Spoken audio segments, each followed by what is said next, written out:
Hello class, चलिए आज हम लोग डीप वाटर विलियम ओ डगलस की लिखी हुई एक आत्मकथा उसके बारे में जानते हैं।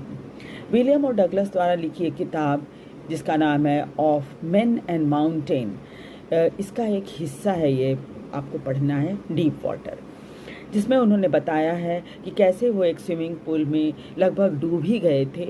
ये उनकी एक ऑटोबायोग्राफिकल कहानी है और उसमें उन्होंने अपने पानी के डर और फिर उससे कैसे उस पर उन्होंने विजय पाई इसके बारे में बताते हैं। डर, जिसे फोबिया भी कहा जाता है, और हम अक्सर कई चीज़ों का फोबिया लोगों को होता है, जैसे अंधेरे का होता है, ऊंचाई का होता है, इस तरह से इनको पानी का फोबिया था।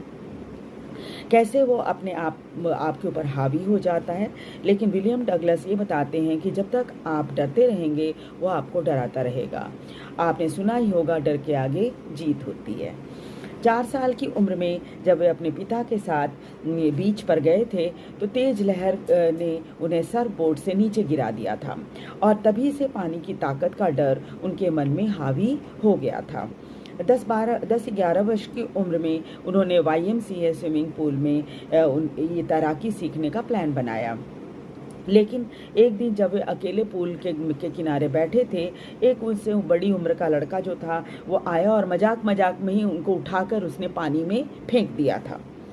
और ये अनुभव जो था बड़ा डरावना था उनके लिए, क्योंकि उन्होंने पानी से बाहर आने का बहुत प्रयास किया था लेकिन वो कामयाब नहीं हुए। फिर अंत में किसी की मदद से वो पानी से बाहर आए। इस अनुभव ने उनको और भी ज़्यादा डरा दिया था।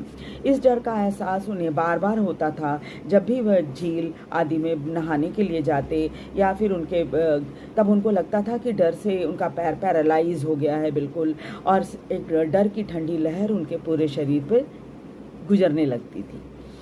हमारे यहाँ तो उतना रिवाज नहीं है, परंतु विदेशों में छुट्टियाँ मनाने में जब लोग जाते हैं तो मछलियाँ पकड़ते हैं, तैराकी करते हैं। तो लेकिन क्या था, इस डर की वजह से वो इन सब चीज़ों का आनंद नहीं ले पाते थे। चाहे वो कैनोइंग हो, बोटिंग हो, किसी चीज़ का उनको आनंद नहीं मिल पाता था डर की वजह से। कई सालों तक ये डर से जूझने के बाद उन्होंने स्विमिंग इंस्ट्रक्टर की मदद ली और कड़ी मेहनत और लगन से स्विमिंग सीखा।